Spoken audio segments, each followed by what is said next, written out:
Hello and welcome to BFS Wargaming. So I'm here to talk to you today about Iron Hands. Okay, so we're going to cover a couple of subjects. Firstly, we're going to talk about how to beat them. And then secondly, I'm going to talk about how strong they are and whether I think that they are overpowered. So firstly, there's a couple of sort of builds I think out there that I've been looking at that people are sort of talking about. There's one with like the 3 repulsors. You could probably stick some Leviathan dreads with that as well. Another one with like all dreads, make the dreads characters, and then just have one out front that can like basically just take that all of the damage, put the -1 damage on him, and then put the half the damage. So basically he's just nearly impossible to kill. So that's an interesting build.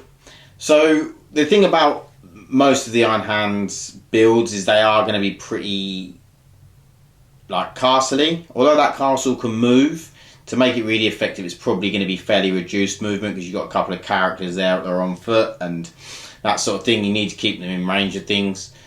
So the first way, one thing you could do is you could have a load of like out of line of sight shooting, such as thunderfire cannons, whirlwinds, or the Craftworld one, was it Night Spinner? Yeah. You could have a load of that sort of thing, out of line of sight fire. The Hive Guard is it for the Tyranids, and you could just take everything out around that castle, so they're not going to be able to, like, say if you're playing ITC, they'll find it very hard to hold more, and then if you can keep your stuff out of line of sight, you know, they'll probably be getting maybe kill more. And that's a way, and then you've just got to try and score your secondaries and that sort of thing, and maybe try and take them out one by one after that. So that is sort of the first thing, is to just take out everything around that castle, so they've got very little maneuverability and little objective holding, and they can't really do anything other than move this castle to different spots to try and get line of sight to then blow you off the board. So we'll go to talk about, I'm going to talk about a few different things. So the first one to take out this is volume of shots. Good old-fashioned volume of shots. So if you, for instance, play an AdMech, there's a lot of, for instance, strats and things you can do. You put them on a load of robots, you'll probably take out a repulsor with like mortal wounds and other things from that with stratagems.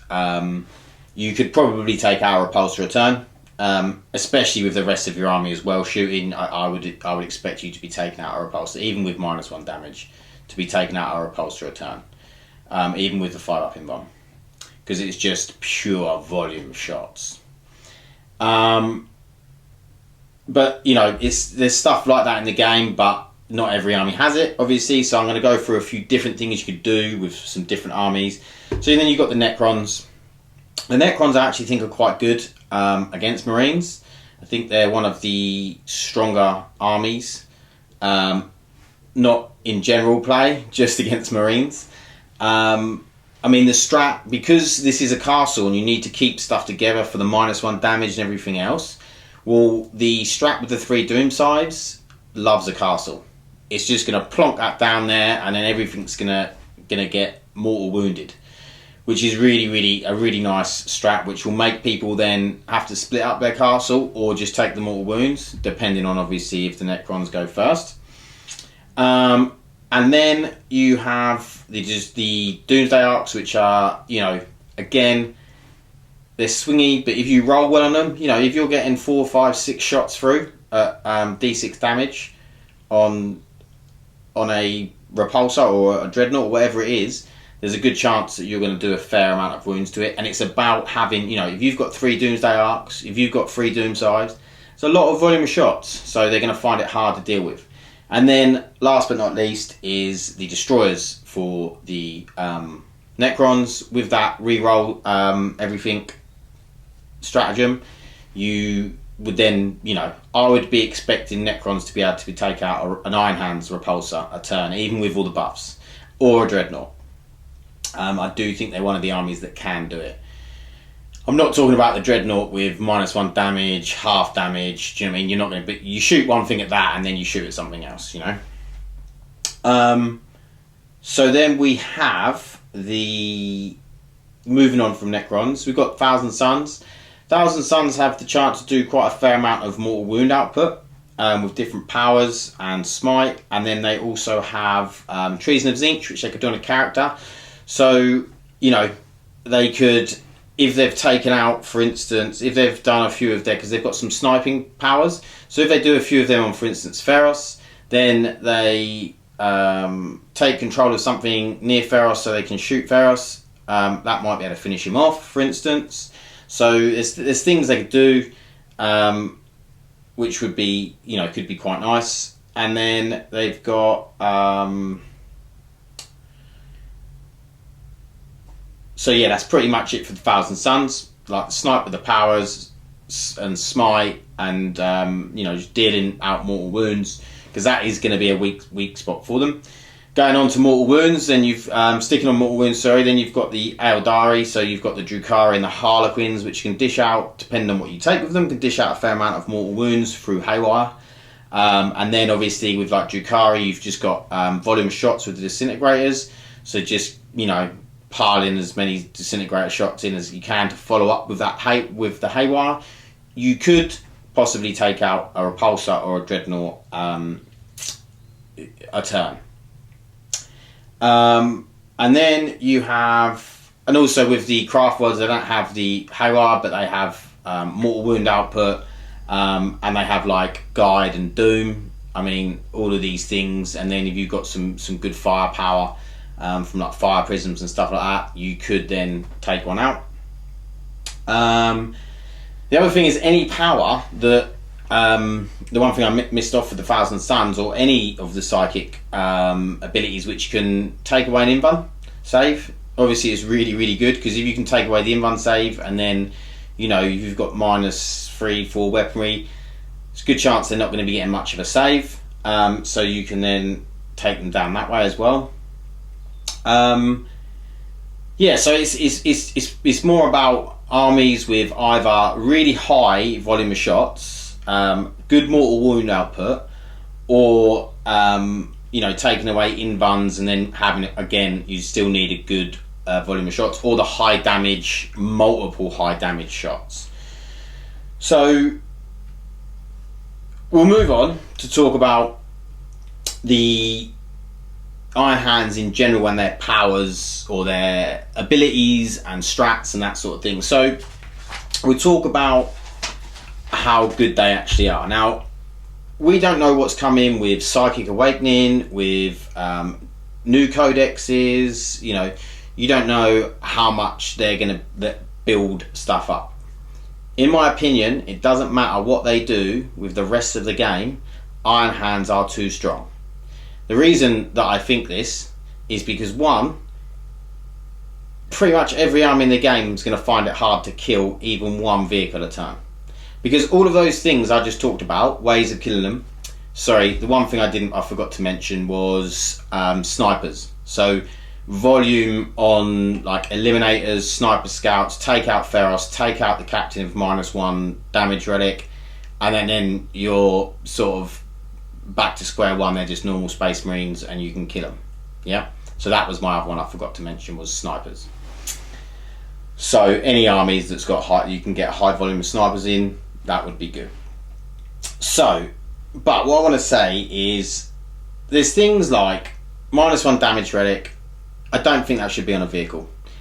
And also it's in an aura. It's not even like you choose just one vehicle, it's an aura. So you get that in a castle, you can get 3 repulsors with, you know, all take -1 damage. I think it's just ridiculous. It's just too strong. You know, if it was just -1 damage and they didn't have all of the repairs and the heals and 6 up feel no pain and everything else, it would be fine. You know, if that was in Raven Guard, yeah, I don't think anyone would have a problem with it.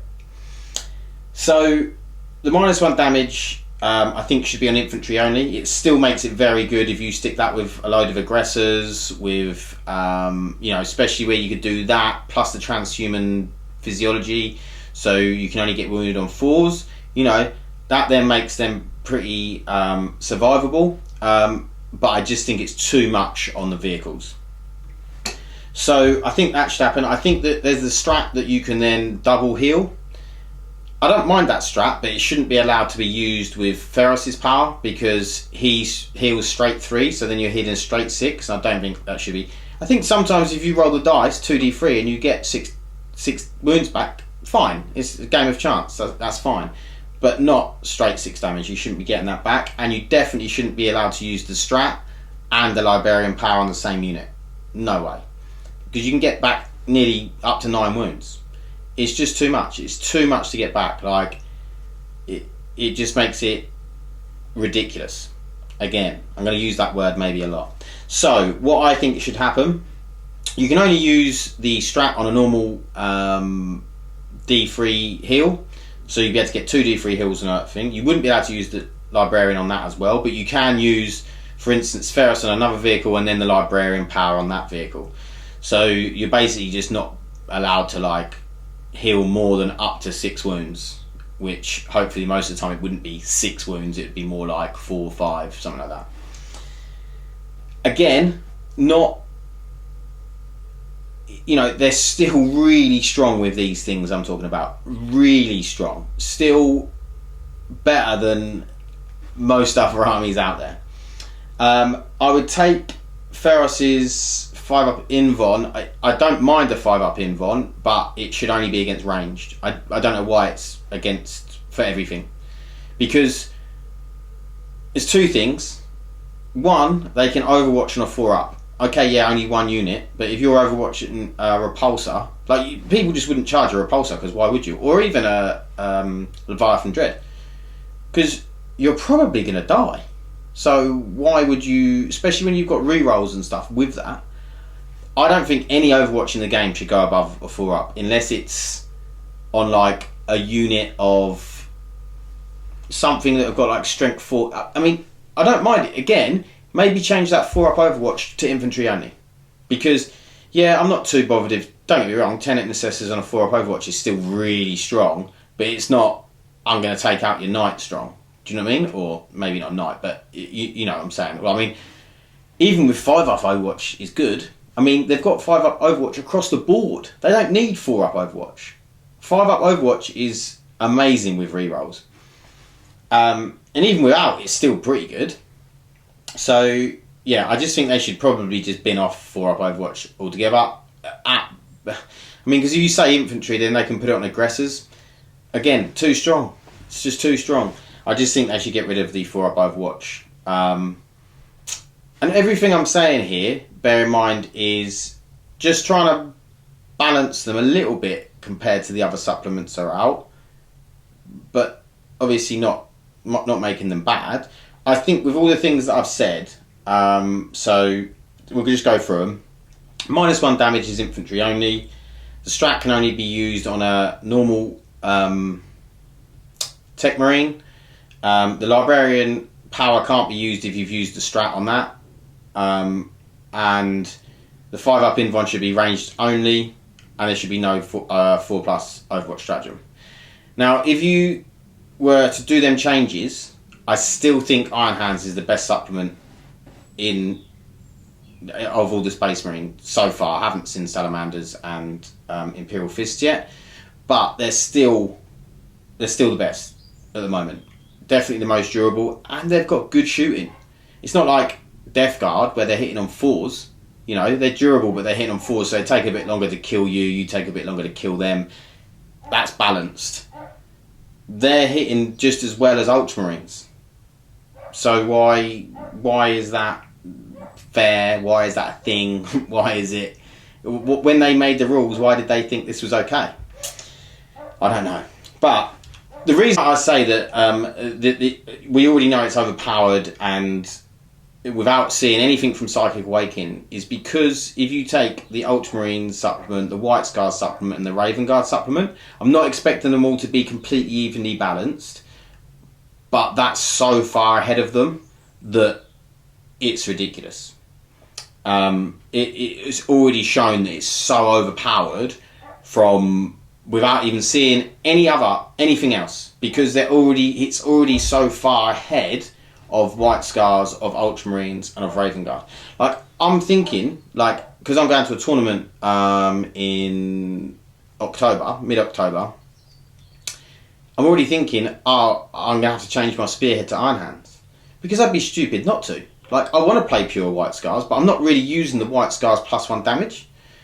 So I like White Scars, and I like the way the rest of my army plays, but White Scars are doing absolutely nothing for my repulsors that I'm playing. Like, 0.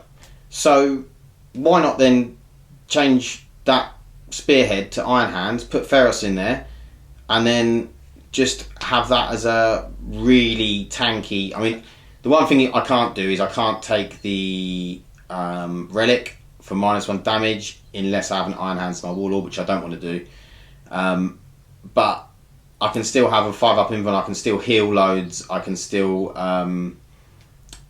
you know, basically make them pretty tanky, and oh, and the 4-up Overwatch. So, you know, come and charge my Repulsor, Executioner, go for it, but you're probably going to die unless you're charging it with something really tanky, and if you are, you're probably going to take so much damage that you're a lot less effective than you were before you charged me. So, you know, I think that with these small changes that I've said, even with those things, I think it brings them down a little bit. A little bit. Makes them a little bit less overpowered. Also, the other thing I'd say is that they should only be allowed to make one character a Dreadnought, because if you've got that thing that I said at the beginning, basically, you could have a load of Dreadnoughts. Yeah, they can't all be Leviathans because of rule of 3, but you could have Venerable Dreads with missile launchers and las cannons and all sorts, and just have them all at the back, and then you just stick a Leviathan Dread out the front with a 4-up invuln, half damage to everything. You can do that every turn, and then the -1, you're never going to kill it, and then it gets healed. You just won't kill it. It will just be near on impossible to kill. So unless you like do a lot of the things that I've said in how to beat Iron Hands, and I mean a lot of them, you have to have an army that can do multiple of those things, and then then you might. But by the time you do kit it, all these other Dreadnoughts and everything else has just absolutely obliterated your army. So it makes it very, very difficult.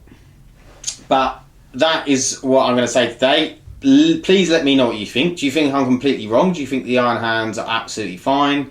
Do you think that, or do you think they need further nerfs to what I've said to change? Do you think they need more of a nerf hammer? I mean, I don't want to make them useless, but at the moment, I think most people would agree they're very, very strong.